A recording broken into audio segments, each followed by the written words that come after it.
싱킹 브릿지 타임즈 2024년 9월 27일자를 진행하도록 하겠습니다.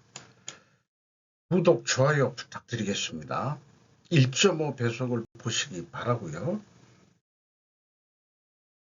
오늘의 편집 내용 제목들이 되겠습니다. 중국 불공정 관행 강력한 조치, 해리스 미 부통령 신흥기술에 투자라는 제목으로 지지통신 외교부에서 보도했습니다.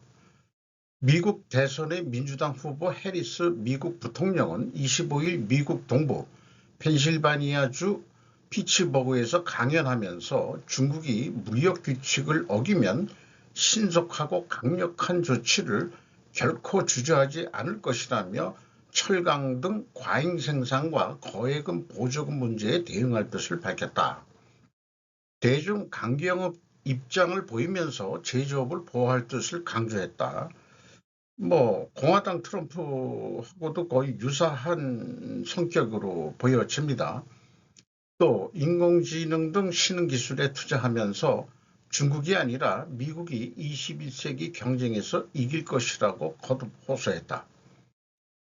여러 뉴스를 보면서 중국의 입장 측면에서 한번 생각을 해봤어요. 원래는 2차 대전 후에 미국 너희들이 무역 규칙은 자유무역 아니었냐.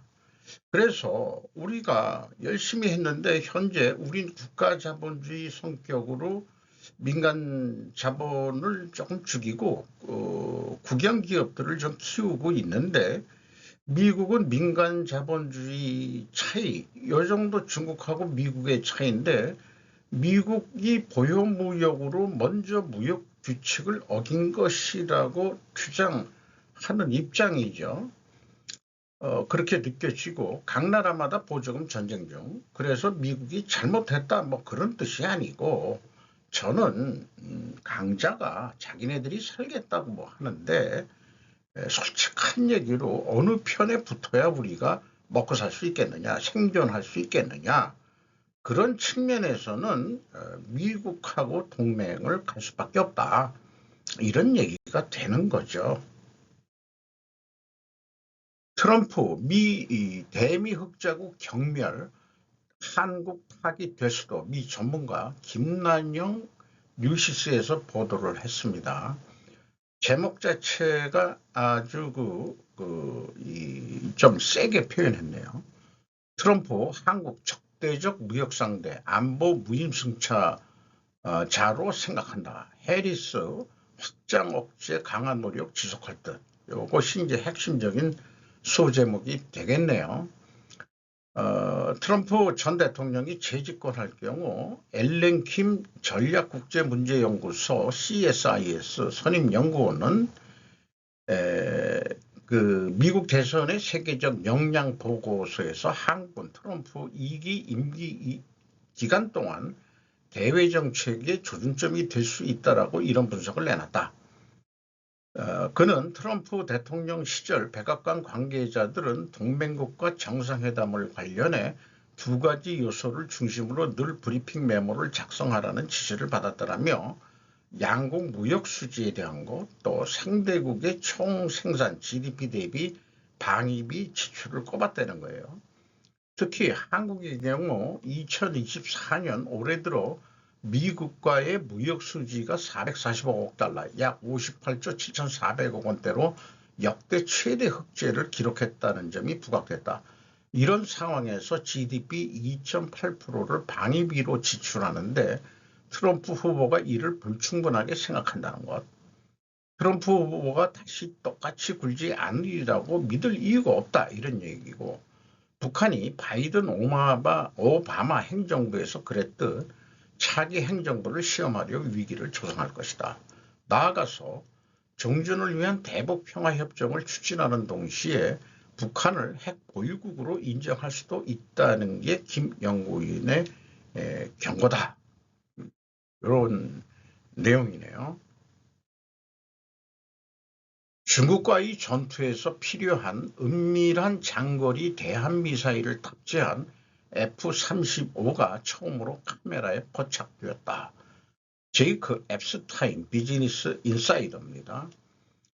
F-35 비행기에 요거 두 개가 달려붙어 있는데 대한미사일이니까 그 공중에서 그 항공모함을 향해 쏘든지 아니면은 뭐 구축함 이런 그 전투함을 공격하는 이게 아주 그 장거리 미사일도 되기 때문에 군함에서 이 비행기를 그 포격할 수는 없는 상황이고 이렇게 생긴 모양은 벌써 몇 년 전에 개발을 해가지고 공중에 떠서 중국 본토로 이 비행기가 안 들어가요. 여기서 이걸 쏘면은 뭐 수백 킬로, 수천 킬로까지 날아가서 폭발을 시킨다. 이런 류의 그 미사일을 그 지금 우크라이나에 제공하겠다. 뭐 독일 것도 있고 영국 것도 있고 하지만 요거는 이제 미국 거인 것 같습니다. 이게 LRASM 요건데 이렇게도 찍혀 있고 이런 장면으로도 찍혀 있습니다. 요거는 뭐 이제 다른 여러 미사일 요거 다 쏘면은 이제 자기네들은 임무를 완수하고 쉥 하고서 항공모함으로 돌아가겠죠. 생각할 수 없는 생각하기. 나토는 캐나다와 동맹국들이 재래식 전쟁에 대비하기를 원합니다. CBC 목요일 기자 이름은 안 나왔어요. 요 군인들의 그 훈련 사진은 8월 미시간주 캠프 그레이링에서 열린 에로헤드 가디언 훈련에 캐나다 군인들이 참가하고 있다. 이런 사진이고 나토는 회원국들이 캐나다가 수십 년 동안 어려움을 겪거나 아예 기피해온 개별 방위산업 부분의 역량을 강화하기 위한 국가계획 수립을 하기를 원한다고 밝혔다. 2차 대전 후에 또 그 다음에 이제 소련 해체 후에 서방에서는 이제 위험이 좀 없어졌다고 해서 캐나다 등 또 EU 이런 쪽에서도 캐나다가 또 나토 회원국이기도 한데 좀 방위산업에 대해서도 신경을 안 썼다 이거죠. 그런데 러시아의 우크라이나 침공이 본격화된 오늘날 캐나다가 향후 몇 년 동안 주요 지역전쟁에 휘말릴 확률을 50대 50으로 보고 있다. 그러니까 당신네들도 재래식 전쟁을 위한 방위산업을 좀 해야 되지 않겠냐 이런 얘기인데 이 흑백 사진은 캐나다 여성들이 2차 세계대전 중 군수공장에서 이 포탄을 만드는 장면입니다. 그리고 이 터널은 2015년 7월 8일 수요일 온타리오주 카프에 있는 캐나다 냉전박물관 디펜 벙커로 향하는 주요 터널의 모양을 했습니다. 그리고 이걸 뭐라고 그러죠? 겨울 전투복을 입은 요 사진은 2022년 3월 16일 합동 태평양 다국적 준비센터에서 훈련 중 미국 알래스카 포트 그릴리 훈련장에서 CH-147 치누크 헬기에서 내린 3대대 왕립 22E 레지먼트 소속 캐나다 육군 병사들이 상륙 지역에서 준비하고 있다. 이런 또 사진이 되겠네요. 증오의 교육, 일본 소년 살해 사건으로 중국에서 민족주의 부상에 대한 영혼 찾기 시작이라는 제목으로 CNN에서 보도를 했습니다. 중국에서 일본 남학생이 살해된 사건은 중국에서 극단적인 민족주의가 부상하는 것에 대한 분노와 영혼을 불러일으켰으며 일부에서는 정부가 반일 감정과 심지어 증오 교육을 부추긴다고 비난하기도 했다. 일본인 아버지와 중국인 어머니 사이에서 태어난 10세의 소녀는 지난 수요일 선전 남부도시에서 한 남성이 학교에 가던 중 흉기에 찔려 사망했다. 이 사건은 최근 몇 달 동안 일본 어린이에 대한 두 번째 칼 공격이자 중국 내 외국인에 대한 세 번째 공격이었다. 이러한 공격을 부추기는 민족주의적 선정과 외국인 혐오의 역할에 대한 시급한 성찰을 불러일으켰다. 이러한 사태는 중국 경제 침체로 인한 외국 자본의 기록적인 이탈로 인해 최근 일본 기업들이 중국에 대한 투자를 확대하도록 중국 정부에 구애하려는 노력을 약화시킬 위험이 있다.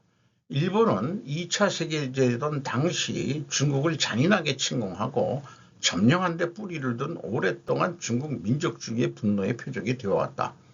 여러 세대에 걸쳐 중국인들은 학교 교과서와 국영 TV를 통해 일본군의 잔악행위에 대해 배웠다.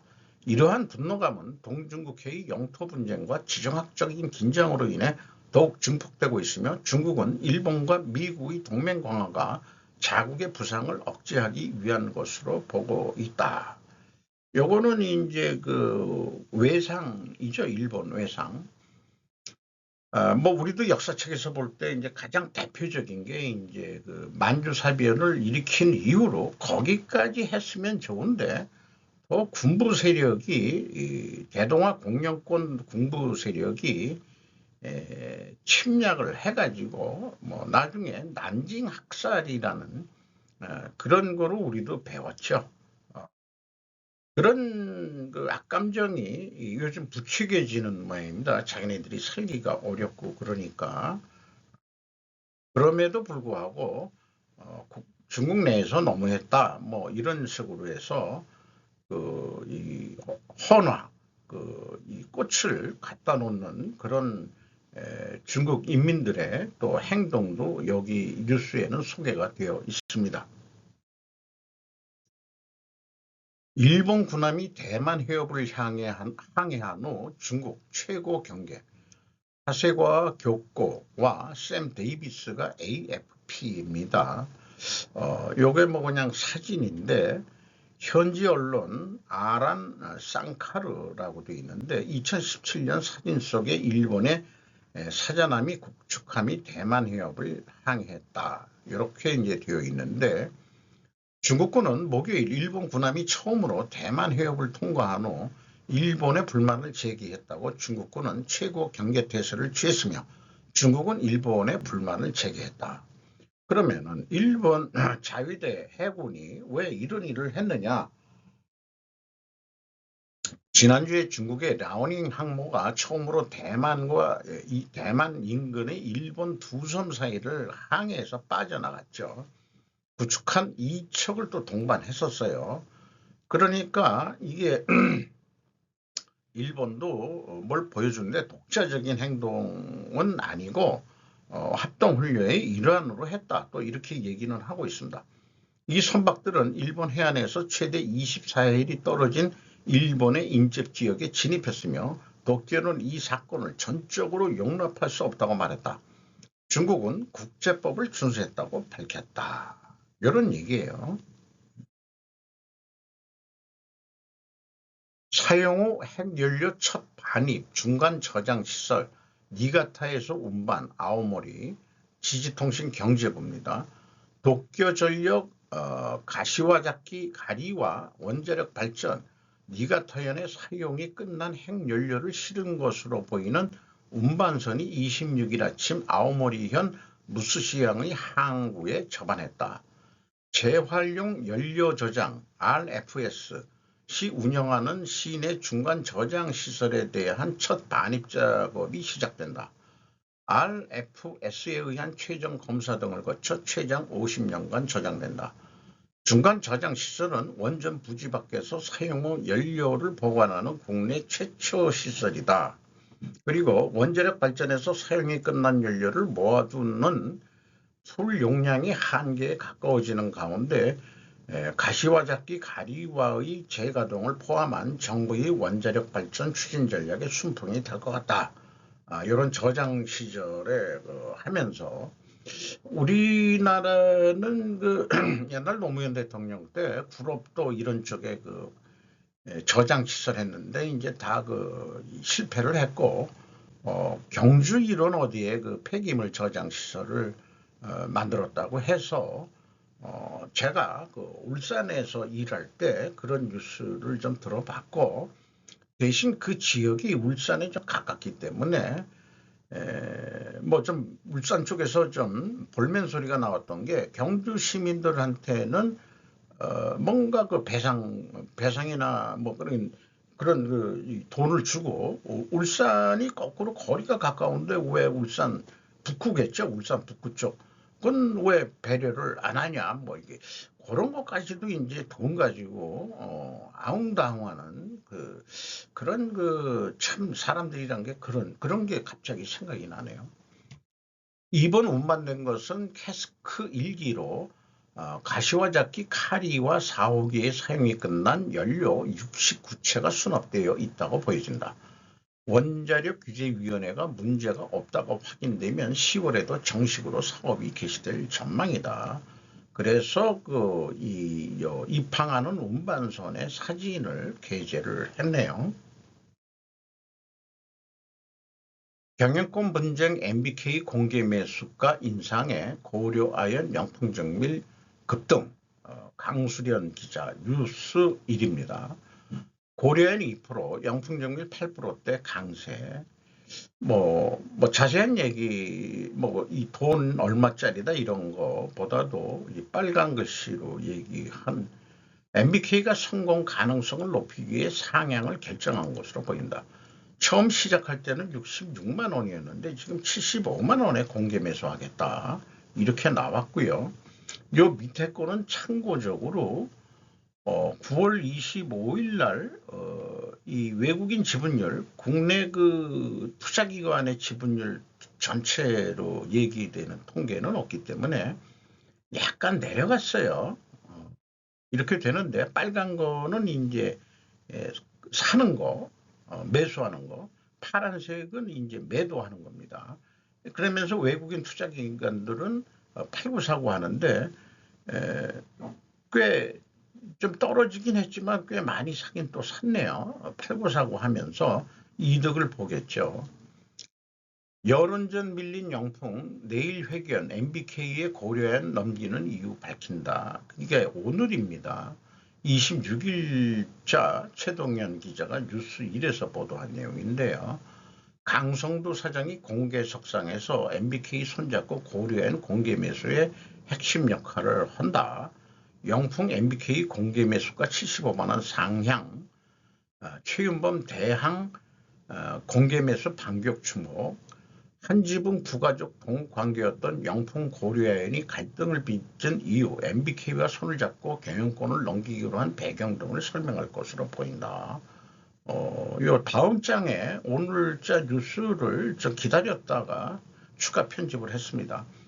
고려아연은 대항 공개 매수로서 고려아연 기업어음 CP를 4천억 조달할 계획이고 국가 핵근기술 판정 신청서를 하이니켈 전구체 가공 특허 요거를 하는데 이게 국가 핵근기술 보유기업이 되면은 매각 시 정부 승인이 필요하다. 이런 이제 안전장치를 또 좀 움직이고 있는 것 같습니다. 고려아연은. 그래서 이것은 아시아 경제에서 영풍 대 고려아연 분쟁 일지를 쭉 3월부터 시작한 거로 이해를 해가지고 오늘 9월 26일 현재까지 이렇게 표현했습니다.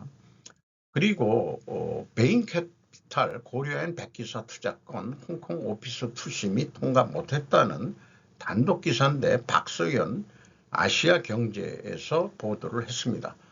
고려아연 측 친분으로 최대 우군으로 꼽힌 베인캐피탈 홍콩 오피스소 제동 투심이 통과 못했다.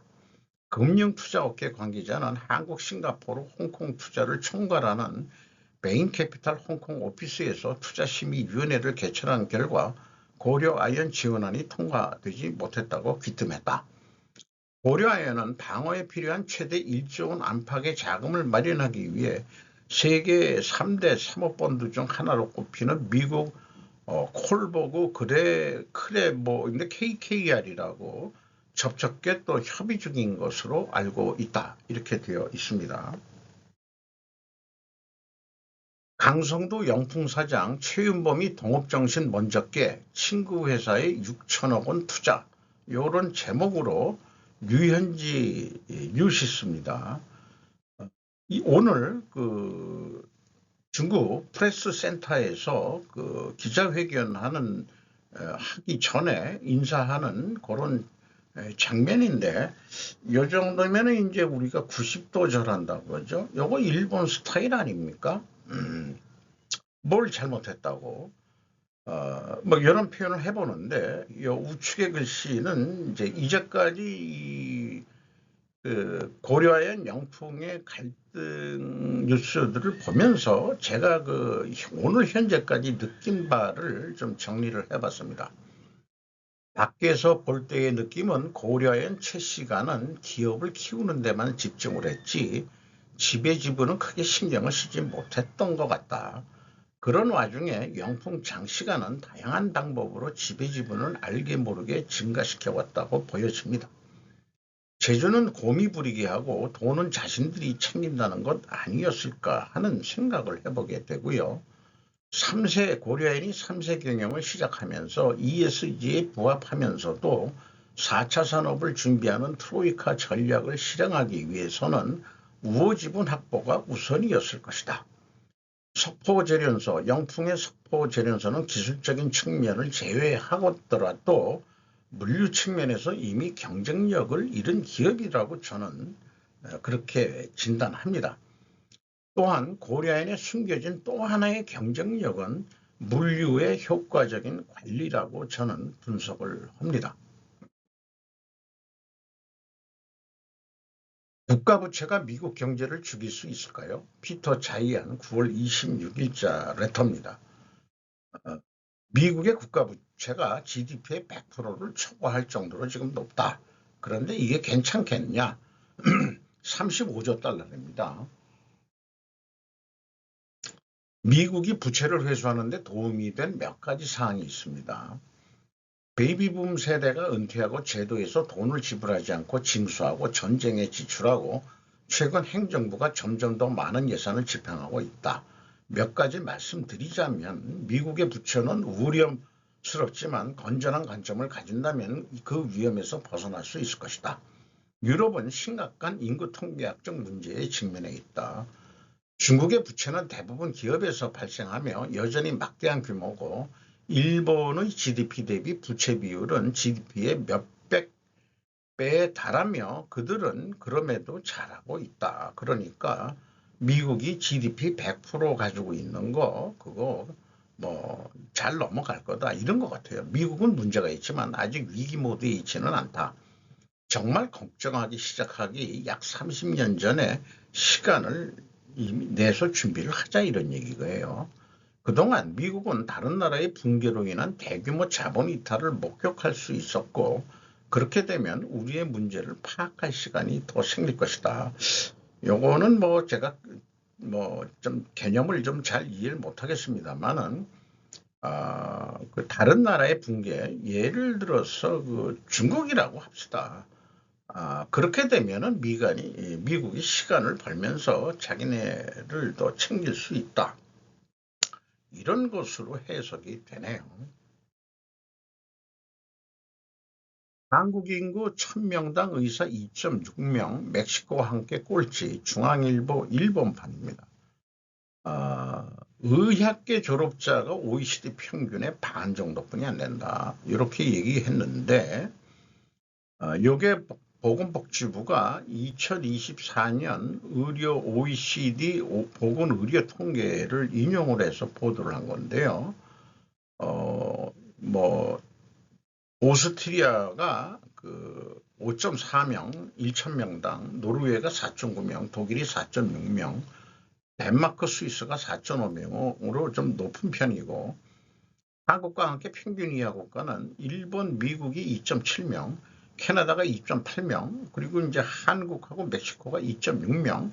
그러면 우리 의료업계는 그러겠네요. 아니, 우리보다 잘 사는 미국, 또 일본도 2.7명뿐이 안 되는데, 그러니까 의대 정원을 조금만 올리면 되지 뭐 그렇게 왕창 올리냐, 이거하고 또 연결해서 생각해 볼 수도 있겠네요. 성질 같아서는 쿠바하고 우리하고 국교 수교가 됐으니까, 쿠바는 아주 그냥 의사들이 엄청 많다며요. 그래서 의사도 수출을 한다며요. 그냥 의대 광창 들려가지고 또 지원도 많이 하잖아요. 그런 방법도 뭐 있지 않겠냐 이런 생각도 해보여. 뭐 이 의사 임금 수준 그런 것도 얘기가 되는데 한국이 OECD 통계상 상위권으로 나타난다 이런 얘기예요. 그리고 그 사망 확률에 대해서도 그 얘기를 했는데 OECD 평균의 253명보다는 크게 낮았다. 아, 그 피할 수 있는 사망 비율을 뜻하는 회피 가능 사망률.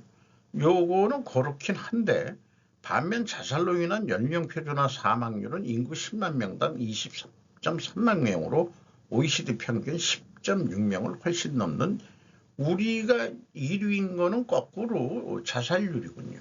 그렇게 통계가 나왔습니다. 중국 연금 위험 건국 이래 대개혁도 불안이 가시지 않는 이유. 일본주 수제목은 약간 과장법을 잘 쓰는 것 같아요. 마카베 아키오 다이아몬드 온라인에서 보도를 했습니다. 중국이 퇴직연령 정년을 좀 3년 내지 5년 정도 연장을 시켰죠.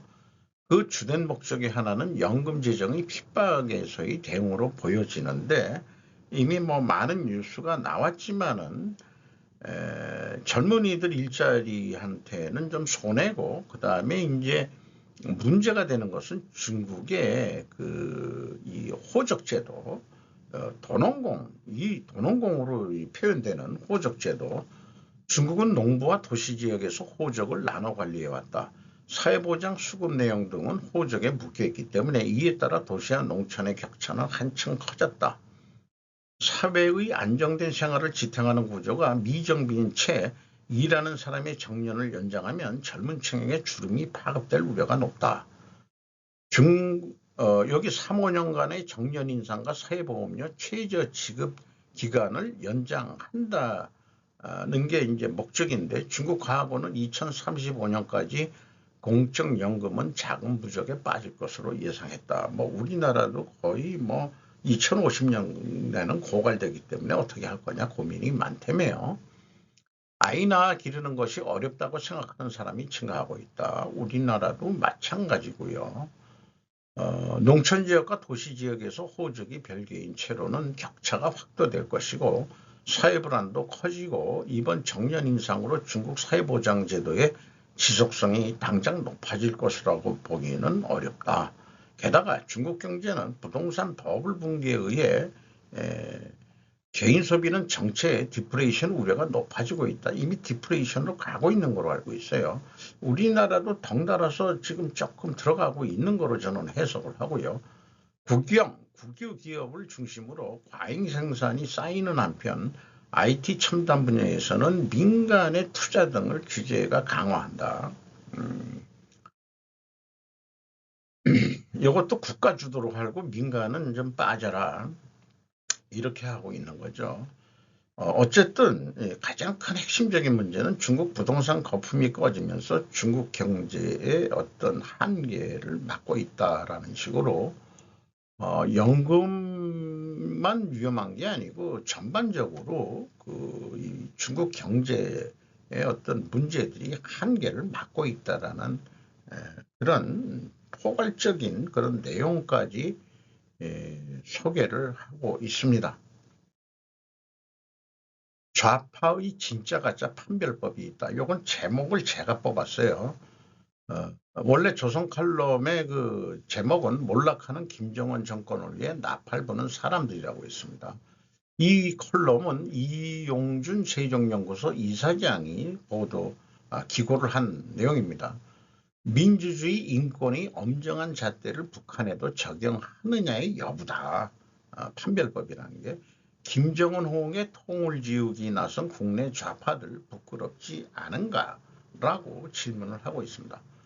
유럽 사회주의 최우선 가치인 민주주의와 인권의 엄정한 잣대를 프랑스는 물론 미국, 소련, 중국, 북한 등 모든 나라에 동등하게 적용하는 정당은 진짜 사회주의 정당이고 무슨 구실로든 같은 잣대를 소련과 공산국가에 적용하기를 기피하는 정당은 10중 8구 소련에 맹종하는 가짜 사회주의 위성 정당이었다. 그 경험에 의한 그런 것을 얘기하고 있습니다. 지금 한국 좌파 진영에는 북한발 대소동이 벌어지고 있다. 체제 붕괴와 흡수 통일의 공포에 질린 김정은이 벼랑간 선대의 80년 유업인 통일과업을 폐지하고 통일운동 흔적을 모조리 지우기 시작하자 평생 통일구호로 먹고 살던 좋은 표현이네요. 국내 좌파 수뇌부 일각이 덩달아 일제히 통일지우기에 나서고 있다. 이런 거죠. 국민이 개보다 못한 대접을 받는다. 이 제목도 제가 넣습니다. 원래 제목은 민생회복지원금 법안 재의결 무산에 언론 매체 이름을 제가 빼버렸네요. 박찬대 더불어민주당 원내대표는 27일 전날 국회 본회의에서 이른바 전국민 25만원 지원법 민생회복지원금 법안의 재의결이 무산된 것과 관련해 식용개 한 마리당 60만원 지원은 되고 국민 1인당 25만원 지원은 절대 할 수 없다는 정부의 태도에 국민이 개보다 못한 대접을 받는다는 탄식이 쏟아지고 있다고 말했다. 박 원내대표가 식용계 문제를 언급한 건 윤석열 정부의 국정과 제2과제인 개식용 종식을 위해 6천여 곳의 개식용 업체의 폐업을 지원하겠다는 정부 발표를 겨냥한 것으로 보인다. 한동훈은 전국민 25만원 지원, 이재명의 중국식 경제가 목표인가, 이현미 세계일보 기자가 또 이렇게 보도를 했어요. 요거는 이제 제 견해인데 나는 이 박이라는 사람의 말이 도무지 무슨 말인지 몰라 여러 번 읽고 또 읽어봤습니다. 그리고 말로 말장난을 일삼는 XX라는 느낌이 팍 오더라고요. 1인당 25만원을 주겠다는 착상 자체가 저들이야말로 국민을 개돼지로 보고 있는 것 아니었더냐. 그래서 많은 국민들이 자존심이 상해 안 받겠다는 사람들이 꽤 많았어요. 그리고 저도 이미 지적을 했지만 그걸 현찰로 줘야지 만약에 주더라도 상품권 지역화폐 이런 것을 지역경제 살리기 이렇게 하는데 지역화폐로 하면은 코미션 모는 회사의 수수료가 얘네들 야권 정치 헌금으로 뇌물 성격일 수도 있고 안 들어가는 보장이 있느냐. 그것은 상상이지만은 왜 이런 거를 계속해서 할까 그러면은 이재명이가 성남시장과 이 경기도지사 할 때 짭짤하게 재미를 봤던 거 같죠. 그러니까 계속 하려고 그러는 거 아니냐라는 생각이 들어가요. 중국에도 이 상품권인가 뭔가 그걸 했다고 해서 우리도 중국식으로 하자. 그런 식으로 이유를 또 댔답니다. 완전히 이재명이는 종북이 아니고 종중 세력이라고 봐야지 지네요. 친일에는 매국노를 붙이는데 왜 이쪽은 매국노라고 좀 붙여야 될 것 같은데 그런 생각도 들어갑니다. 요건 그냥 잠깐 쉬어가는 거지만 이게 영화 속의 한 장면이지만은 옛날 어떤 실제 뉴욕타임즈 보면은 아주 고층 건물에 건설 노동자들이 H임에서 간편식으로 점심을 때우는 그런 사진들을 본 적이 있는데 이 영화 속에서도 그런 정신을 또 이어받았는지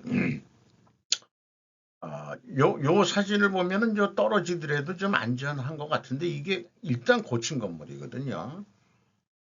왜 미국은 건설 노동자들이 점심을 주로 고공 H빔 위에서 먹을까라고 한번 이런 거를 뭐라 그럴까요? 한번 심각한 그런 게 아니고 한번 이렇게 한번 모르죠? 이걸 뭐라 그럴까요? 하나의